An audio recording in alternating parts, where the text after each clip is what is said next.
En la sección de las edades de la vida, dentro de consejos y máximas, Schopenhauer se detiene a contrastar la juventud con la vejez. Y lo interesante aquí no es solo la comparación en sí, sino cómo va desmenuzando, casi paso a paso, la manera en que cambia nuestra experiencia del tiempo, del mundo y de nosotros mismos a medida que envejecemos, mientras que los años se arrastran cuando somos jóvenes, pasan volando cuando somos mayores. A partir de ahí, extrae algunas implicaciones prácticas de esta diferencia en la percepción del tiempo para los asuntos y las vidas de jóvenes y ancianos. También defiende a la juventud de ciertas acusaciones injustas, de cierto desprecio inmerecido que esa etapa de la vida puede recibir. Pero, al final, otorga el premio a la etapa más feliz de la vida a la vejez. Las personas mayores son más felices que las jóvenes, en parte porque tienen menos ilusiones, como explicará Schopenhauer. Existe, además, una imagen importante hacia el final de esta sección, donde Schopenhauer compara las décadas de nuestra vida con un texto y luego con un comentario sobre ese texto, así que conviene prestar atención a ello. Veamos lo que escribe. Ya se ha señalado que, cuanto más envejece un hombre, menos huellas dejan en su mente todas las cosas que ve, hace o experimenta. Hay un sentido en el que puede decirse que solo en la juventud el hombre vive con plena conciencia, y que en la vejez está, por así decirlo, medio vivo. A medida que pasan los años, su conciencia de lo que ocurre a su alrededor disminuye, y las cosas de la vida pasan sin dejar impresión alguna en él, igual que no la deja una obra de arte vista por milésima vez. El hombre hace lo que tiene que hacer, y luego no sabe si lo ha hecho o no. Creo que todos hemos estado ahí. A medida que la vida se vuelve cada vez más inconsciente, y se acerca al punto en el que toda conciencia cesa, el curso del tiempo mismo parece aumentar en rapidez. En la infancia, todas las cosas y circunstancias de la vida son nuevas, y eso basta para despertarnos a la plena conciencia de la existencia. Por eso, en esa edad, el día parece de una longitud enorme. Lo mismo ocurre cuando viajamos, un mes parece más largo que 4 pasados en casa. Sin embargo, aunque el tiempo parezca durar más cuando somos jóvenes o estamos de viaje, el sentido de novedad no impide que, algunas veces, en realidad pese sobre nosotros en ambas circunstancias, más que cuando somos mayores o permanecemos en casa. Pero el intelecto se va desgastando y embotando gradualmente por la larga habituación a tales sensaciones, de modo que las cosas tienden cada vez más a producir menos impresión al pasar, y esto hace que el tiempo parezca cada vez menos importante, y por tanto, más corto en duración. Las horas del niño son más largas que los días del anciano. En consecuencia, el tiempo pasa cada vez más rápido cuanto más vivimos, como una bola que rueda cuesta abajo, o, por tomar otro ejemplo, como en un disco giratorio. Cuanto más lejos está un punto del centro, más rápida es su velocidad de desplazamiento. Así sucede en la rueda de la vida. Cuanto más lejos estás del comienzo, más rápido se mueve el tiempo para ti. Por ello, puede decirse que, en lo que respecta a la sensación inmediata que el tiempo produce en nuestra mente, la duración de un año es directamente proporcional al número de veces que ese año divide nuestra vida. Por ejemplo, a los 50, un año nos parece solo una décima parte de lo que nos parecía a los 5. Esta es una sugerencia interesante, especialmente esa idea de la velocidad angular. El disco gira, y uno, al envejecer, se desplaza del centro hacia la periferia, donde la velocidad es mayor. Todo el disco gira a una velocidad constante, pero los puntos exteriores pasan rápidamente, mientras que los interiores avanzan lentamente. Esa parece ser la metáfora de Schopenhauer sobre la experiencia del tiempo que se acelera con la edad. También ha mencionado antes que, a medida que envejecemos, somos menos sensibles a las cosas que nos rodean. El mundo nos impresiona menos, y en conjunto, parecería que la juventud tiene mucho más a su favor que la vejez. Schopenhauer sigue con lo siguiente. Esta variación en la velocidad con la que el tiempo parece moverse, ejerce una influencia muy marcada sobre toda la naturaleza de nuestra existencia en cada período de ella.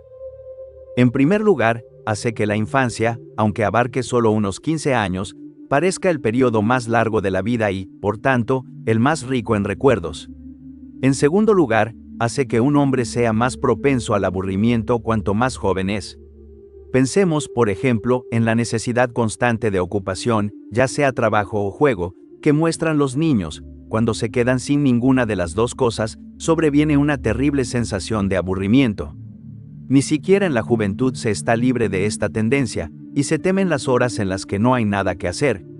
A medida que se llega a la adultez, el aburrimiento desaparece, y los ancianos encuentran el tiempo demasiado corto, cuando sus días pasan como flechas disparadas por un arco. Según Schopenhauer, aquí tenemos dos efectos. Por un lado, la infancia parece el periodo más largo y el más lleno de recuerdos, por otro, es cuando más fácilmente aparece el aburrimiento. Los ancianos, en cambio, no se aburren con la misma facilidad. Como continúa Schopenhauer, con este aumento en la rapidez del tiempo, el aburrimiento tiende a desaparecer a medida que avanzamos en la vida, y, al mismo tiempo, al apaciguarse las pasiones, con todo el dolor que las acompaña, la carga de la vida se vuelve en conjunto considerablemente más ligera en los años posteriores que en la juventud, siempre que la salud se mantenga.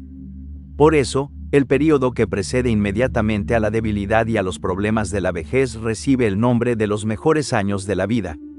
Esto puede ser una denominación correcta en vista de la sensación de comodidad que esos años aportan, pero, pese a ello, los años de la juventud, cuando nuestra conciencia está viva y abierta a toda clase de impresiones, tienen el privilegio de que entonces se siembran las semillas y brotan los capullos. Es la primavera de la mente. Las verdades profundas pueden percibirse entonces, pero no explicarse, es decir, el primer conocimiento de ellas es inmediato, suscitado por una impresión momentánea.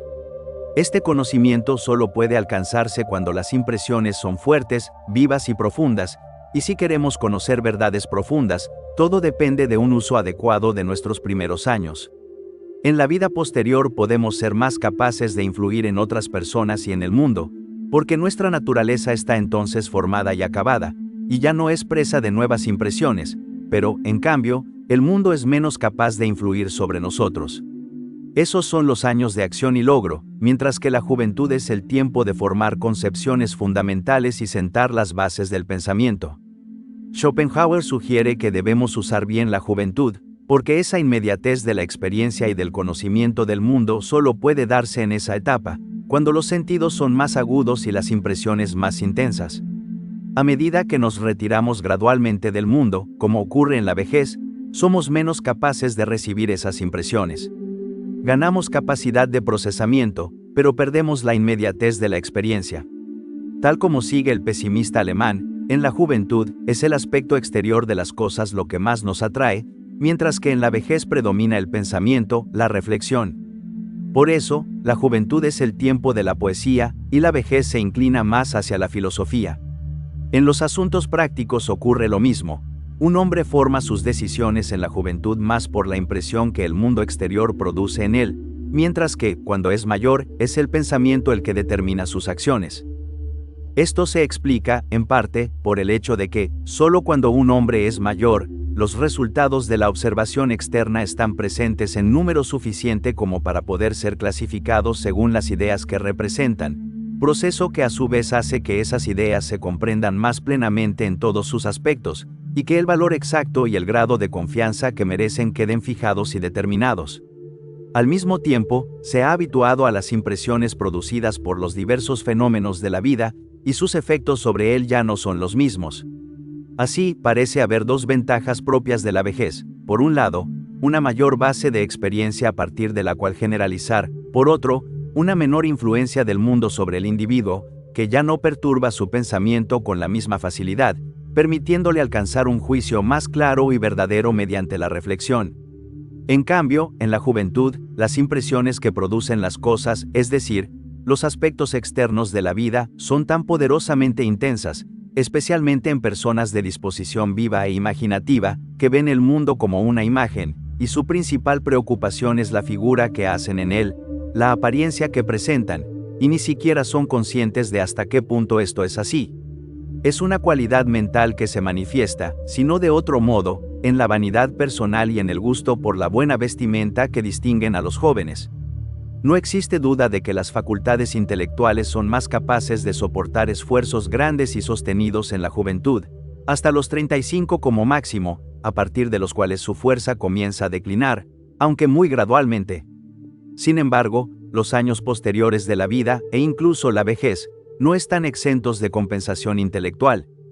Solo entonces puede decirse que un hombre es verdaderamente rico en experiencia o en saber, ha tenido tiempo y oportunidad suficientes para ver y reflexionar sobre la vida desde todos sus lados, comparar unas cosas con otras y descubrir puntos de contacto y vínculos de conexión, de modo que solo entonces se comprenden correctamente las verdaderas relaciones entre las cosas.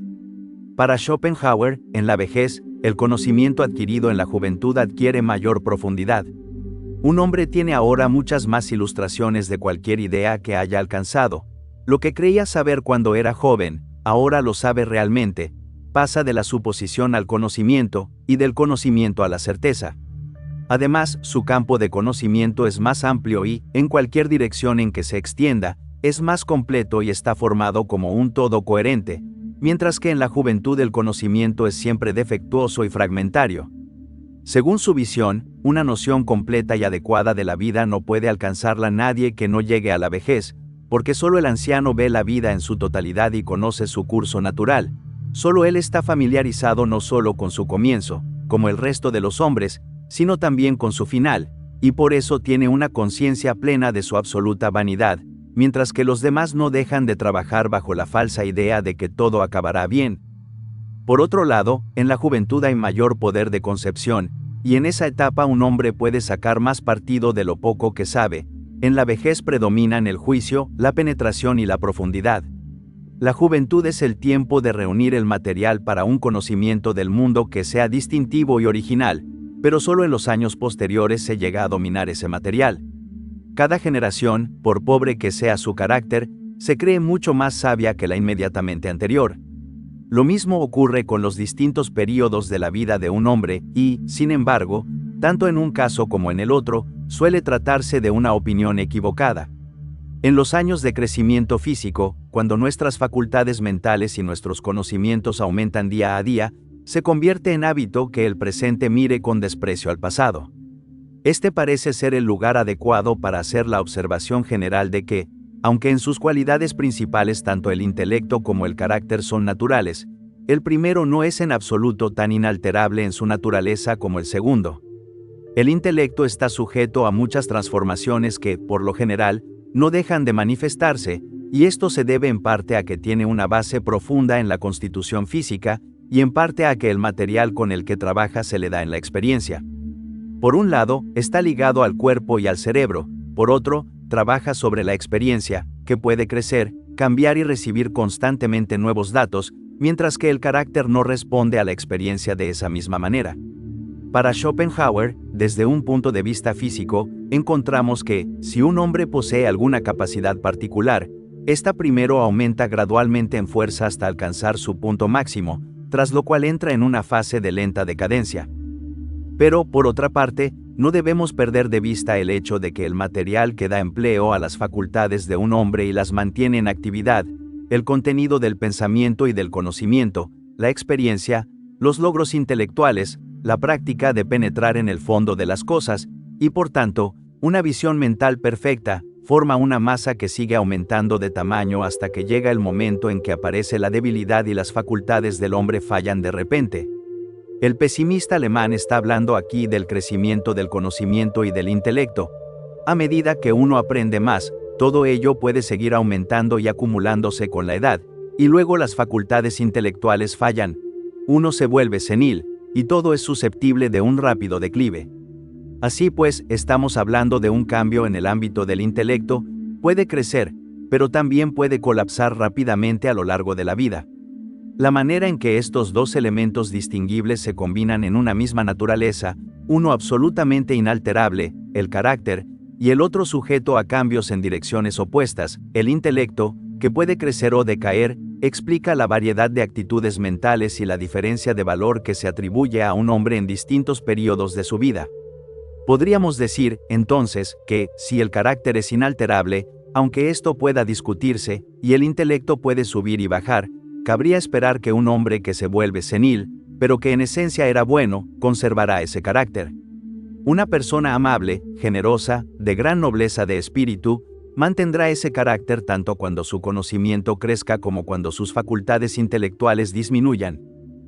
La misma verdad puede expresarse de forma más amplia diciendo que los primeros 40 años de vida proporcionan el texto, mientras que los 30 siguientes suministran el comentario, y que, sin ese comentario, somos incapaces de comprender correctamente el verdadero sentido y la coherencia del texto, junto con la enseñanza que contiene y todas las sutiles aplicaciones que admite.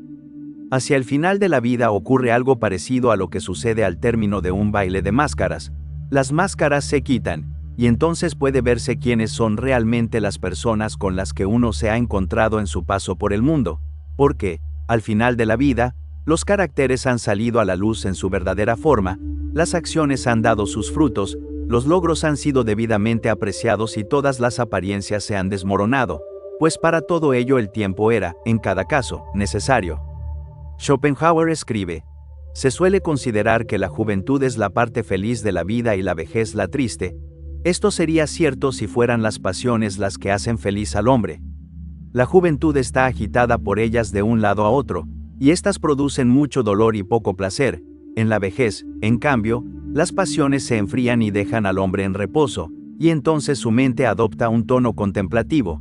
El intelecto se libera y alcanza el predominio, y como el intelecto, en sí mismo, está fuera del alcance del dolor, el hombre es feliz en la medida en que el intelecto constituye la parte predominante de su ser.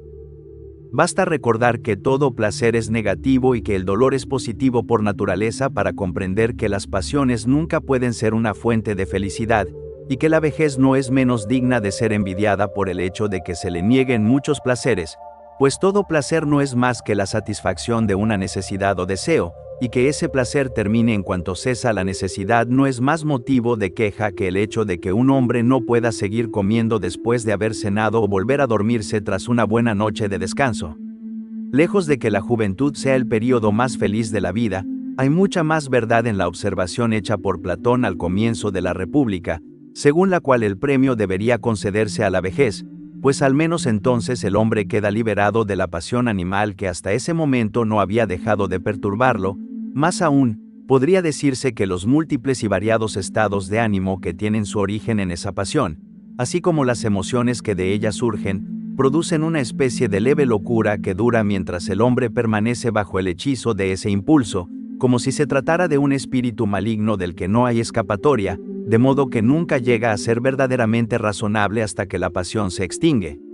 En la República, Sócrates pregunta a Céfalo, ya anciano, cómo es esa etapa de la vida, y éste responde que muchos de su edad se lamentan de los placeres perdidos, los del amor, las fiestas, la bebida, como si hubieran sido privados de algo esencial, pero él sostiene que no es la vejez la causa de ese malestar, pues ha conocido a individuos que no lo experimentan en absoluto. Recuerda también cómo, al preguntarle a Sófocles si aún podía gozar del amor, el poeta respondió que estaba muy contento de haberse librado de ello, como un esclavo que escapa de un amo cruel y tiránico, y que la vejez trae consigo paz y libertad, pues cuando los apetitos se apaciguan, uno se libera de muchos amos enloquecidos. No hay duda de que, en general y al margen de circunstancias individuales, la juventud está marcada por cierta melancolía y tristeza, mientras que a la vejez se asocian sentimientos más serenos, y la razón de ello no es otra que el hecho de que el joven sigue sometido a ese impulso que apenas le concede un momento de reposo, y del cual pueden derivarse directa o indirectamente casi todos los males que afectan o amenazan a la humanidad. El anciano, en cambio, es afable y alegre porque, tras haber estado largo tiempo encadenado a la pasión, puede ahora moverse con libertad. Para Schopenhauer, sea como fuere, la juventud es el período de la inquietud y la vejez el del reposo, y de esta circunstancia puede inferirse el grado relativo de placer que corresponde a cada una. El niño extiende sus pequeñas manos con el deseo ansioso de apoderarse de todas las cosas bellas que encuentra a su paso, encantado por el mundo porque sus sentidos son aún jóvenes y frescos. Lo mismo sucede con el joven, que muestra mayor energía en su búsqueda. También él se siente atraído por las formas agradables que lo rodean y su imaginación evoca placeres que el mundo nunca podrá realizar ni ofrecerle, de modo que se llena de un deseo ardiente por deleites desconocidos, lo cual le arrebata el descanso y hace imposible la felicidad. Pero cuando llega la vejez, todo eso ha terminado, en parte porque la sangre se enfría y los sentidos ya no son tan fácilmente seducidos, y en parte porque la experiencia ha mostrado el verdadero valor de las cosas y la inutilidad del placer, con lo cual la ilusión se disipa y las fantasías y prejuicios que antes ocultaban o deformaban una visión libre y verdadera del mundo desaparecen, permitiendo al hombre obtener una perspectiva más justa y clara, ver las cosas tal como son y alcanzar en cierta medida una comprensión de la nulidad de todo lo existente en la tierra. Es esto lo que confiere a casi todo anciano, por ordinarias que sean sus facultades, un cierto matiz de sabiduría que lo distingue del joven, pero el principal resultado de este cambio es la paz de ánimo que surge de él, un elemento fundamental de la felicidad y, en realidad, su condición y esencia. Tal como nos enseña Schopenhauer, mientras que el joven imagina que hay en el mundo una gran cantidad de bienes a su alcance si logra apoderarse de ellos, el anciano está impregnado de la verdad expresada por el predicador de que todo es vanidad, sabiendo que, por más dorada que esté la cáscara, la nuez está vacía.